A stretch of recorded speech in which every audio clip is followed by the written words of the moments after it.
برادران ملت اسلامی، السلام علیکم ورحمۃ اللہ وبرکاتہ۔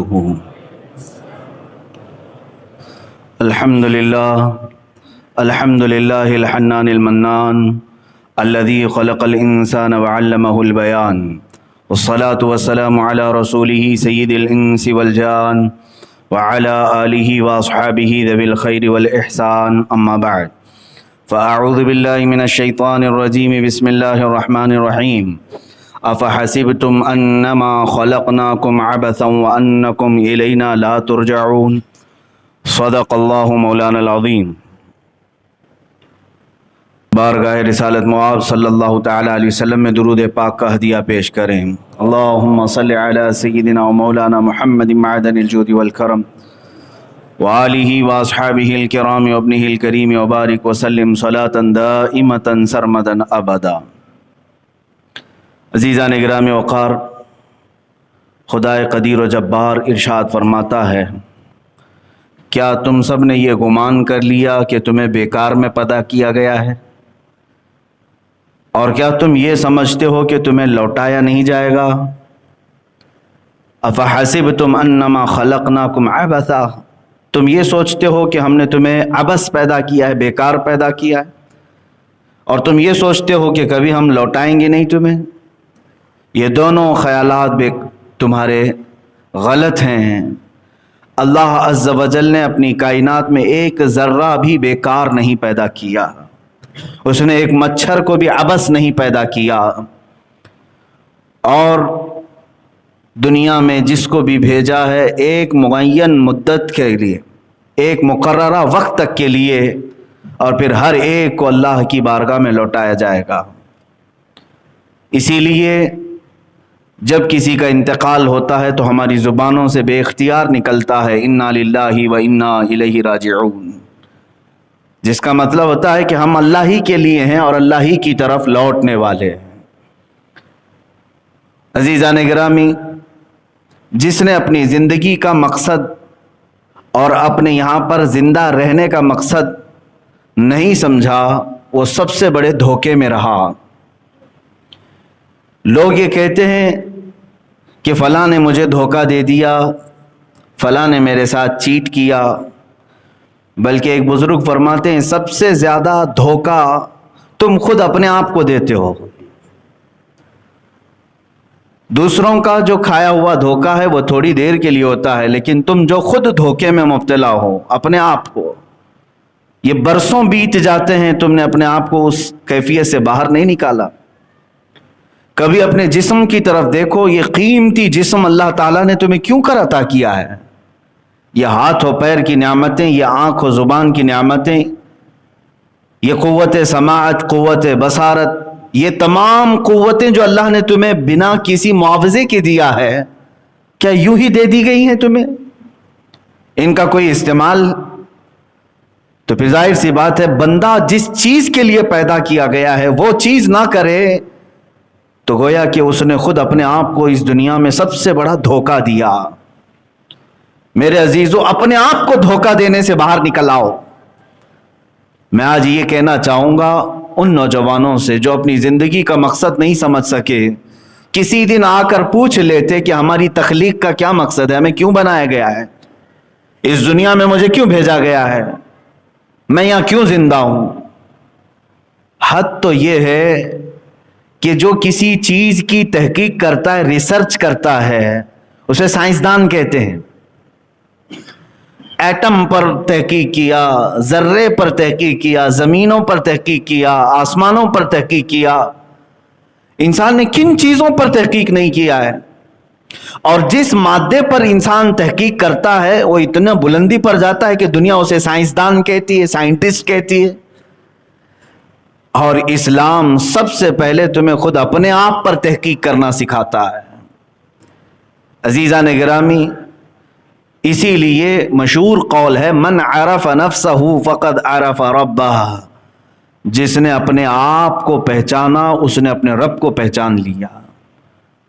خود اپنے متعلق سب سے پہلے معلومات حاصل کر لے کہ میرا بچپنا کیوں ہے، میری جوانی کیوں ہے، مجھے اگر بڑھاپا دیا گیا تو کیوں ہے، میری سانسوں کا کیا حساب کتاب ہے، میں اس دنیا میں ساری سہولتیں کھا پی کر کے استعمال کر کے کیوں رہ رہا ہوں؟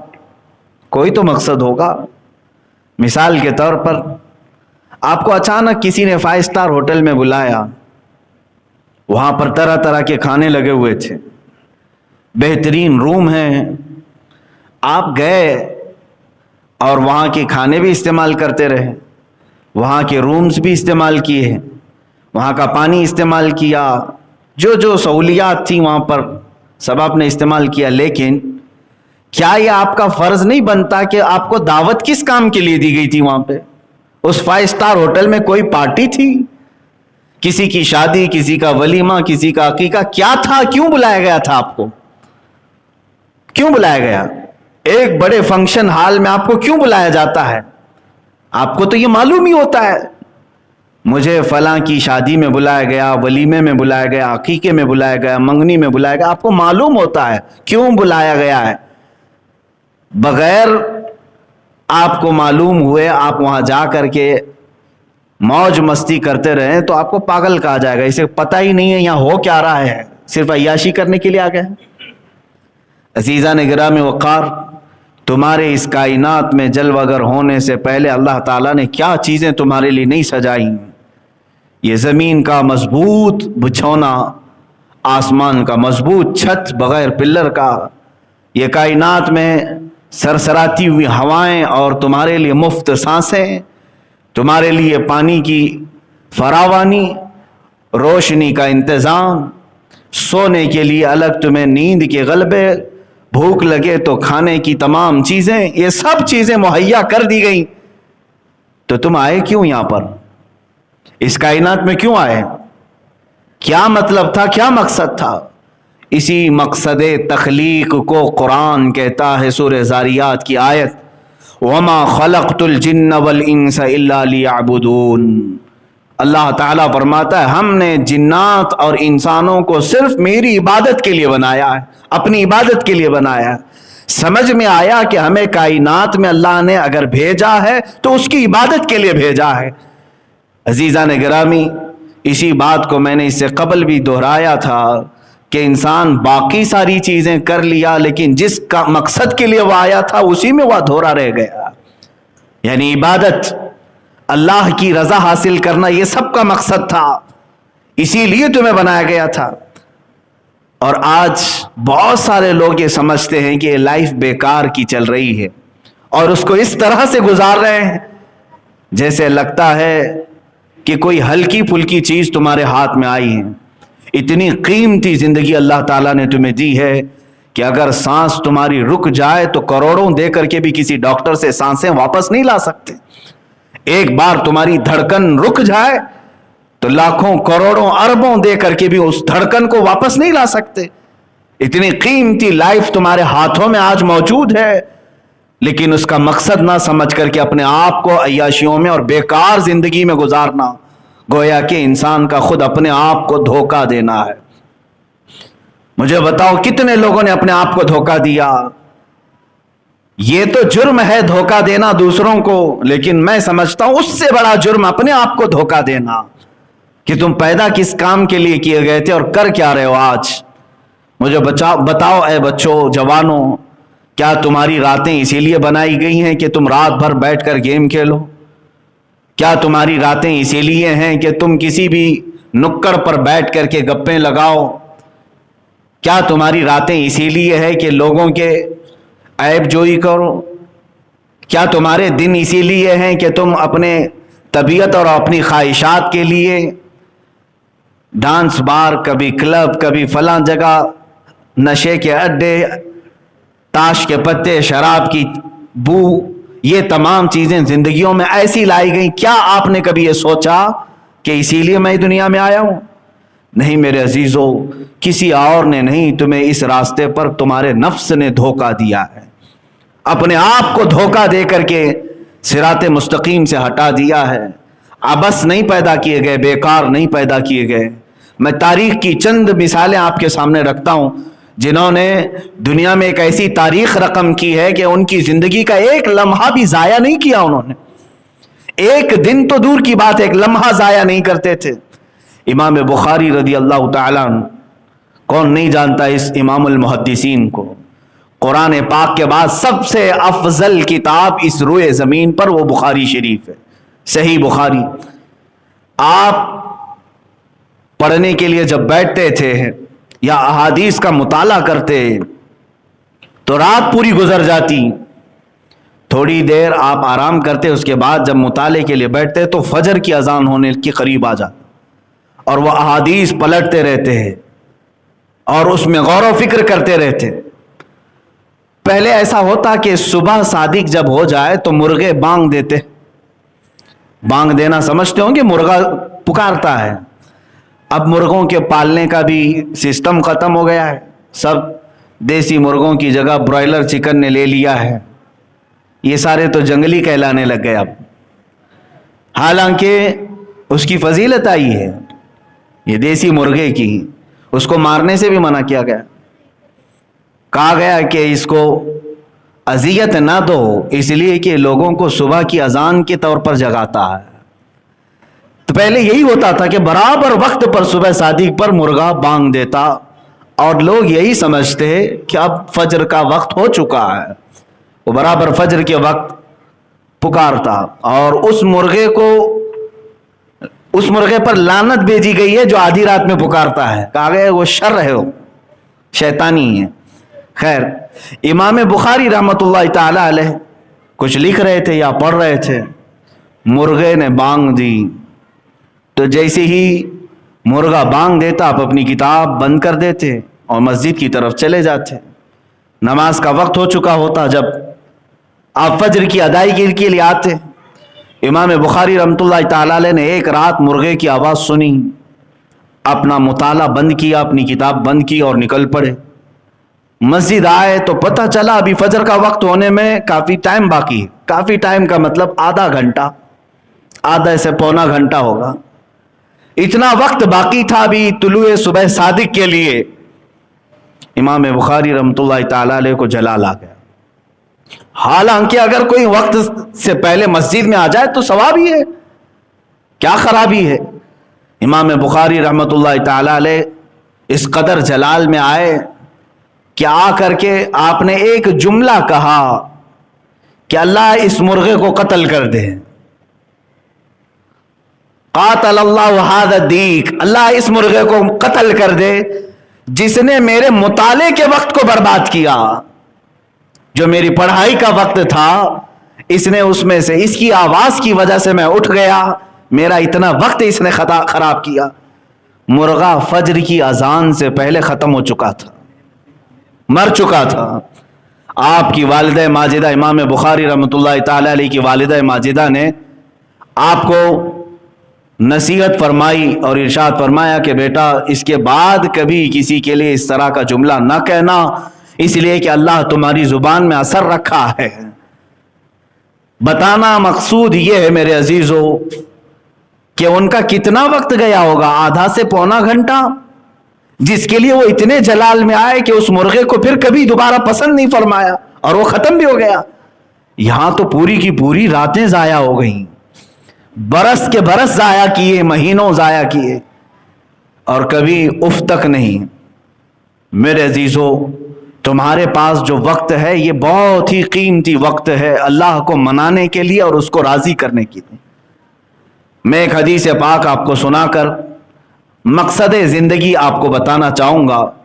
اللہ کے نبی صلی اللہ تعالی علیہ وسلم ارشاد فرماتے ہیں، لا تزول قدما ابن آدم حتی یسأل عن خمس، قیامت کے دن ابن آدم یعنی ہر انسان، کوئی انسان کے دونوں قدم ہٹ نہیں سکیں گے اپنی جگہ سے۔ جو محشر کا میدان ہوگا، میرے آقا صلی اللہ علیہ وسلم فرماتے ہیں لا تزول قدما ابن آدم، پورے انسانوں میں سے کسی انسان کے دونوں قدم ہٹیں گے نہیں اس وقت تک، حتی یسأل عن خمس، جب تک کہ اس سے 5 چیزوں کا سوال نہ ہو جائے، جب تک کہ اس سے 5 چیزوں کے بارے میں پوچھ نہ لیا جائے۔ وہ 5 چیزیں کیا ہیں؟ یہ ترمذی شریف کی صحیح حدیث ہے۔ اللہ کے نبی صلی اللہ تعالی علیہ وسلم فرماتے ہیں، عن عمرہ فیما افناہ सबसे पहला सवाल ये होगा कि अल्लाह ने जो तुझे पूरी उम्र दी तूने कहां कहां गुजारी, पूरा हिसाब दे दे। वान शबाबिही फीमा अबलाहु, दूसरा सवाल, हालांकि उम्र में ये सारी चीजें आ गई थी, लेकिन फिर खास एक सवाल ये करेगा रब ताला, फी अन शबाबिही, तेरी जवानी के बारे में पूछा जाएगा। हर एक की जवानी के मुतालिक पूछा जाएगा कि तूने ये कहां कहां गुजारी। और तीसरा सवाल, वान मालिही मिन ऐन इक्तसबहु, और उसके माल के बारे में पूछा जाएगा कि कहां से हासिल किया था। वफीमा अनफकहु, और कहां खर्च किया, ये चौथा। और वफीमा, और सवाल होगा वफीमा आमिल मिन अलिमा और कमा क़ाल नबी सल्लल्लाहु अलैहि वसल्लम, जितना उसने इल्म हासिल किया उस पर कितना अमल किया था। ये 5 सवालात जब तक ना किए जाएं हर इंसान से कोई वहां से हटेगा नहीं। सबसे पहला सवाल उम्र के मुतालिक ही है। क्या हमारे पास इन 5 सवालात के जवाबात तैयार हैं? नौजवानों, तुम बताओ कि जवानी के मुतालिक जब सवाल होगा तो बुजुर्गान दीन जो इसकी तशरीह फरमाते हैं, दूसरे सवाल पर इंसानियत अटक कर रह जाएगी। यहां तक कि ये दूसरा सवाल है ना, वान शबाबिही फीमा अबलाउ, और जवानी के मुतालिक पूछा जाएगा कि कहां कहां गुजारा, बता दे। अब बताने के लिए जब शुरू करता है जवान कि मेरी जवानी शुरू हुई थी 15 साल से, और जब बताना शुरू करता है, बुजुर्गों ने तशरीह में लिखा किसी की जवानी का हिसाब दे देते 200 साल लग जाएंगे, लेकिन उसका हिसाब खत्म नहीं हो रहा होगा। 200 साल का अरसा गुजर चुका होगा। बाज उसी सवाल में अटक करके 300 साल 400 साल खड़े हो चुके होंगे, और किसी घबराहट की जरूरत, कोई जल्दबाजी की जरूरत नहीं। 50,000 साल के बराबर का एक दिन है, तुम्हें तो हिसाब देना है। कोई इतने इतने सालों तक खड़े रहेंगे सिर्फ दूसरे सवाल के जवाब में। एक उम्र कहां गुजारा, दूसरे उसने अपना शबाब, अपनी जवानी कहां बिताई। लिख करके रख लो कि अपनी जवानी के मुतालिक क्या अल्लाह रब्बुल इज्जत की बारगाह में ये कहोगे कि मैंने तो अपनी जवानी की हर रात गेम खेलने में गुजारी, जवानी की हर रात चैटिंग में गुजारी, जवानी की हर रात लोगों को एक जगह से दूसरी जगह मुंतकिल करते और उनके ऐबों को देखने में गुजारी। इंसान की ये फितरत है कि वो हमेशा बुराई देखना पसंद करता है। इस फितरत से बाज आना चाहिए। ऐ अजीज़ो, वक्त की कीमत समझो।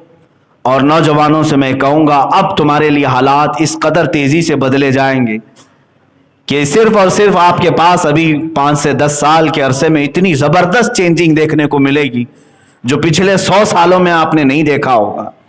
बहुत तेजी से तब्दीलियां आएंगी। इमाम हम्माद इब्न नईम रदी अल्लाह ताला अपनी किताब में फरमाते हैं, जो आखिरी ज़माने के हालात के मुतालिक अहादीस आई हैं रसूल करीम सल्लल्लाहु अलैहि वसल्लम, उन हदीसों में से एक हदीस आप बयान करते हैं, क़यामत के करीब तुम देखोगे ज़माना इतनी तेज़ी से दौड़ेगा कि जो 100 साल में हुआ था वो सिर्फ 20 साल के अंदर होगा, और फिर 20 साल के अंदर जो हुआ था वो 10 सालों के अंदर होगा। वो आज हमने महसूस किया है, पिछले 20 साल के अंदर इस कदर दुनिया में तब्दीली आ गई है जो पिछले 100 सालों में उनके ख्वाब भी नहीं देखे गए थे। इंटरनेट की दुनिया ने कहां से कहां पहुंचाया है। अब अगले जो 10 साल होंगे ये पिछले 20 सालों से भी ज्यादा तेज होंगे। हम अभी से सुन रहे हैं कि 5G का आना मुतवक्को है और उसके बाद दुनिया में जबरदस्त तब्दीलियां आएंगी। हो सकता है कि तुम्हारी नेचुरल कुदरती चीजों पर बहुत बड़ा इफेक्ट हो, बहुत बड़ा असर हो। तुम्हारे खान पान में तब्दीली आ जाएगी, रहन सहन में तब्दीलियां आ जाएंगी। बहुत सारी चीजें ऐसी आज प्लानिंग हो रही हैं कि माइंड कंट्रोलिंग के मुतालिक लोग प्लान बना रहे हैं। ये माइंड कंट्रोलिंग क्या है? किसी के जहन और दिमाग को ऐसा अपने काबू में रखना कि मैं उठ कहूं तो उठे, बैठ कहूं तो बैठे, चल कहूं तो चले। ये ऑर्डर देने वाले जो सिस्टम है माइंड कंट्रोलिंग कहते हैं। इस पर पूरी दुनिया आज, पूरी दुनिया नहीं, यहूदी लॉबी सबसे ज्यादा इसमें मसरूफ अमल है। चंद दिनों पहले अभी एक यहूदी आलिम ने बाज़ाब्ता वीडियो कॉन्फ्रेंसिंग वीडियो करवा करके ऐलान किया है कि हमारे अगले 5 सालों में प्लान क्या है, हम पूरी दुनिया को क्या करने जा रहे हैं। अगरचे उसका ऐलान हो, हम तो जानते हैं अल्लाह जो चाहता है वही होता है मेरे अजीजों, लेकिन दुनिया को डिस्ट्रॉय करने के लिए लोग और पूरी इंसानियत के कातिल ये यहूदी लॉबी जो प्लान बना रहे हैं, क्या हम उसके मुतालिक तैयार हैं? यहां तो जवानों को देख करके अफसोस होता है, बहुत अफसोस होता है।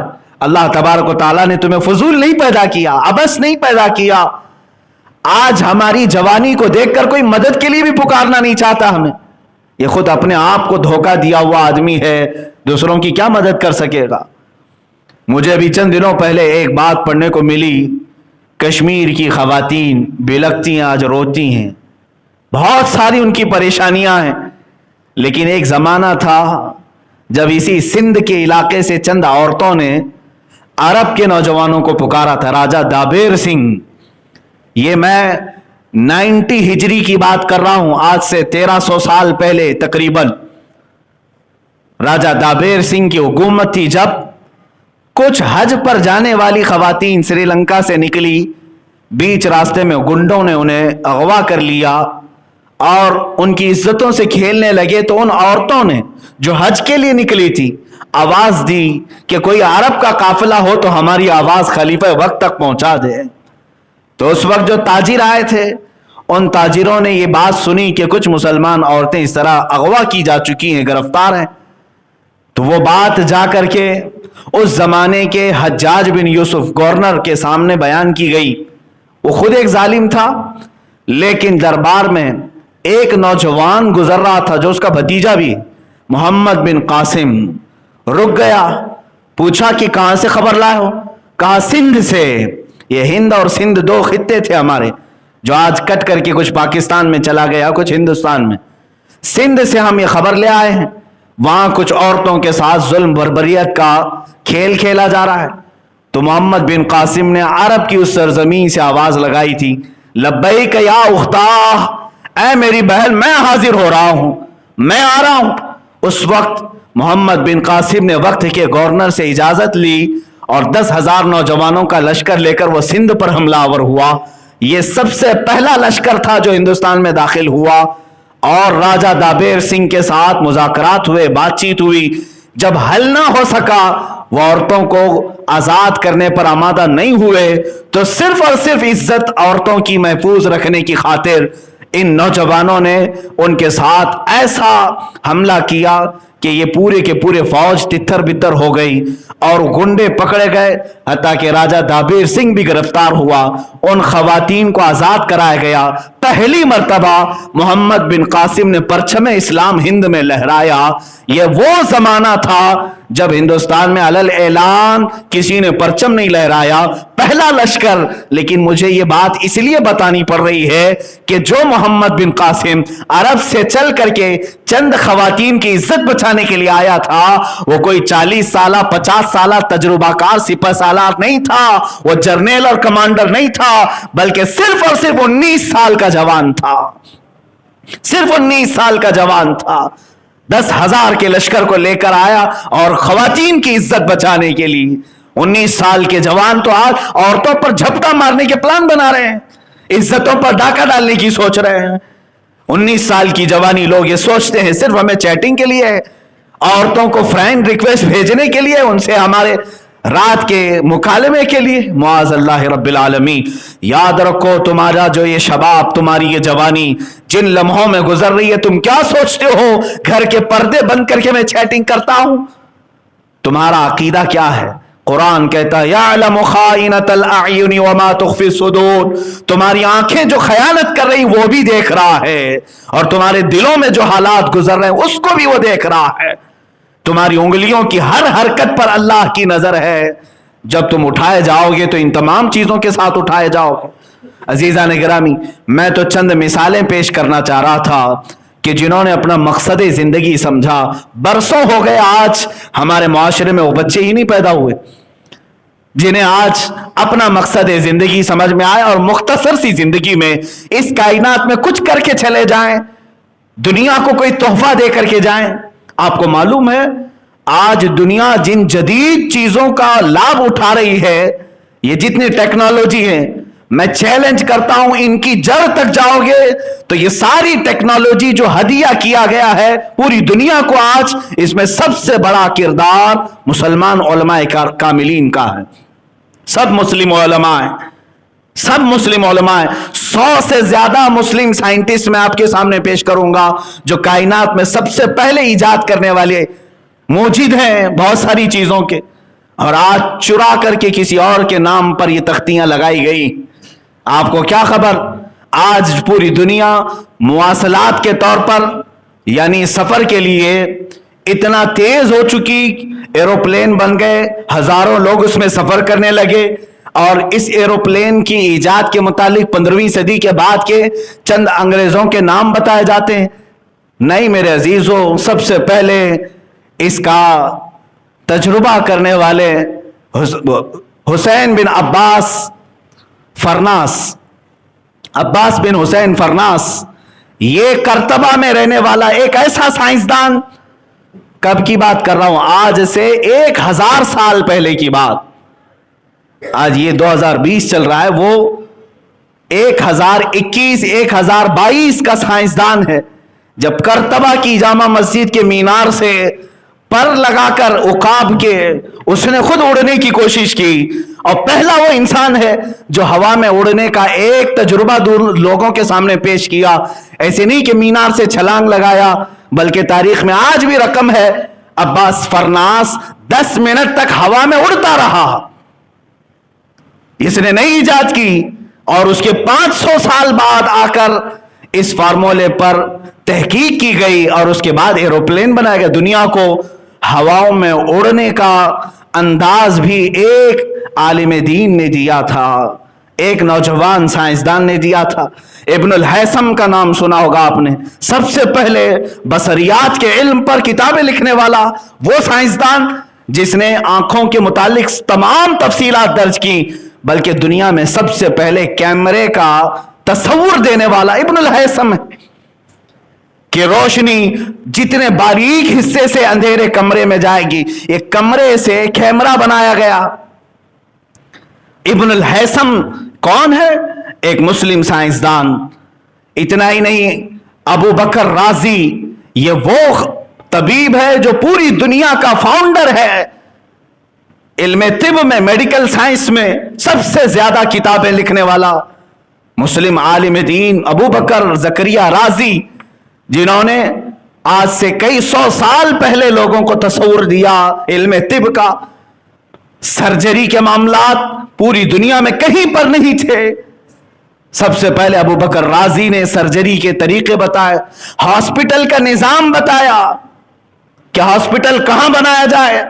बगदाद में उन्होंने खलीफा से कहा कि गोश्त के टुकड़े काट करके हर मोहल्ले पर लटकाए जाएं, एक एक लकड़ी में लटकाए गए 10-12 मोहल्लों में, और 3 दिन के बाद वो निकालने लगवाए।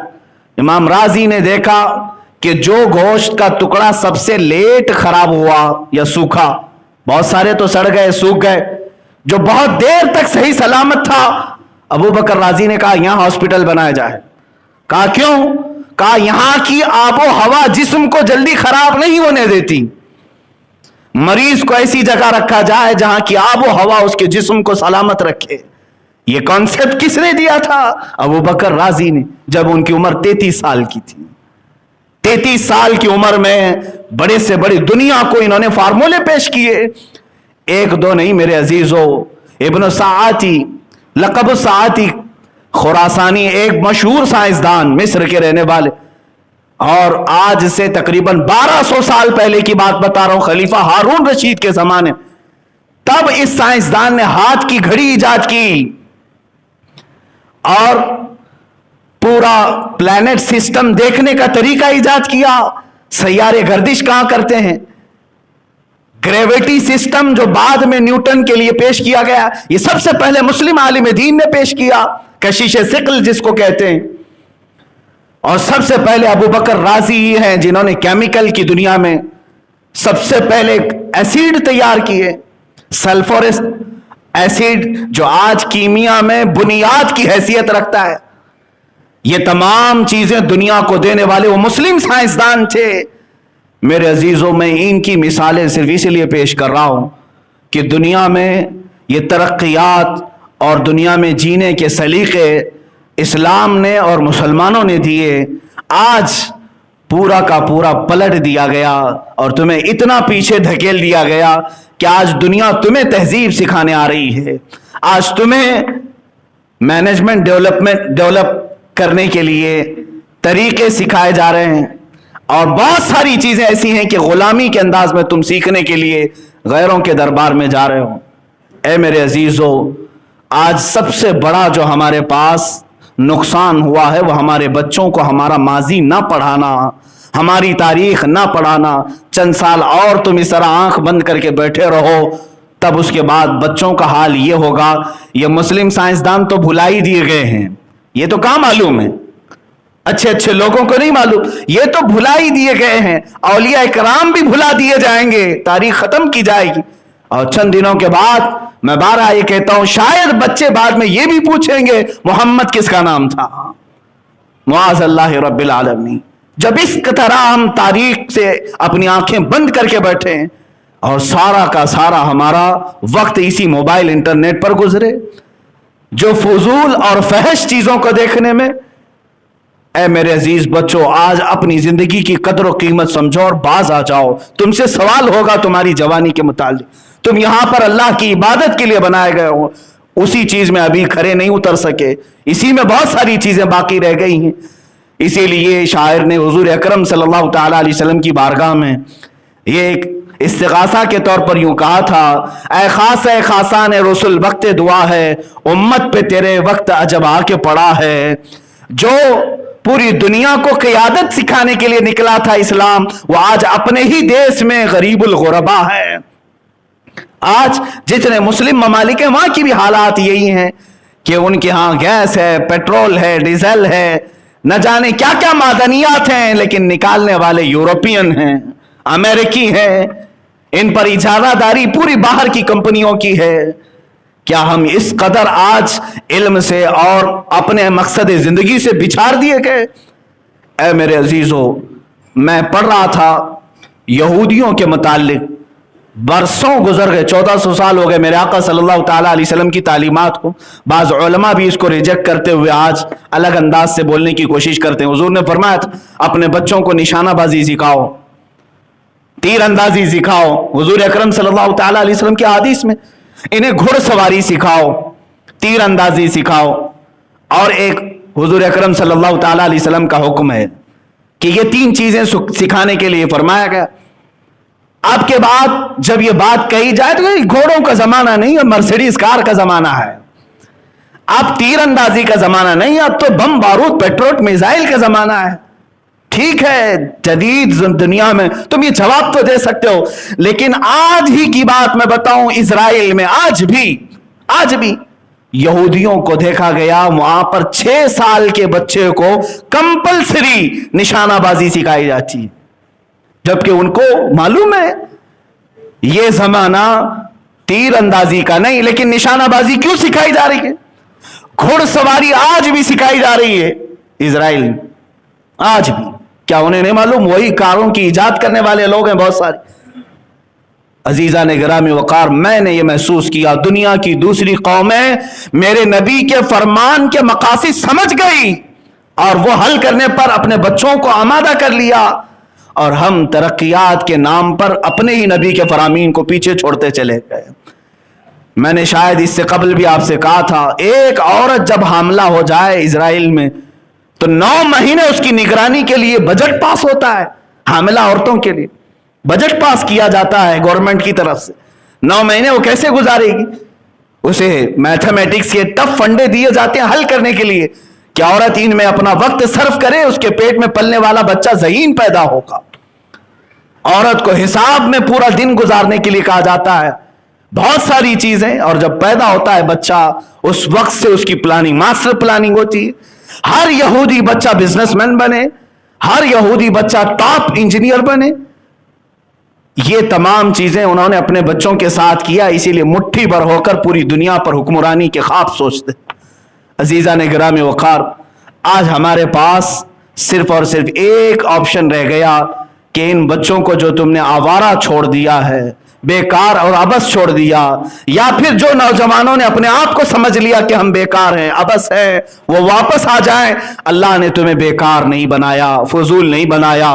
تمہاری جوانی عیاشیوں کے لیے نہیں ہے میرے عزیز، تمہاری جوانی صرف اور صرف گیم کے لیے نہیں ہے۔ وہ اپنے بچوں کو اصلی گیم کھلا رہے ہیں، میزائل پکڑا کر کے، بندوق پکڑا کر کے، تیر پکڑا کر کے، اور تمہیں موبائل میں مصروف کر کے رکھ دیا۔ تم پب جی میں رہو اور ہم حقیقی میدان میں رہیں گے، تم اسی میں لڑتے رہو اور وہ اپنے بچوں کو حقیقی میدان میں لے آئیں گے۔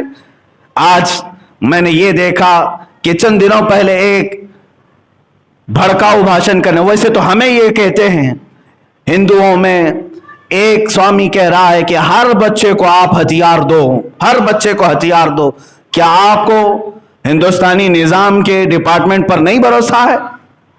ہم نے تو کبھی اپنے بچوں کے متعلق اس طرح کی باتیں نہیں کی، لیکن وہ تمام چیزیں کھل کر کے اس بات کو کر رہے ہیں، کہہ رہے ہیں۔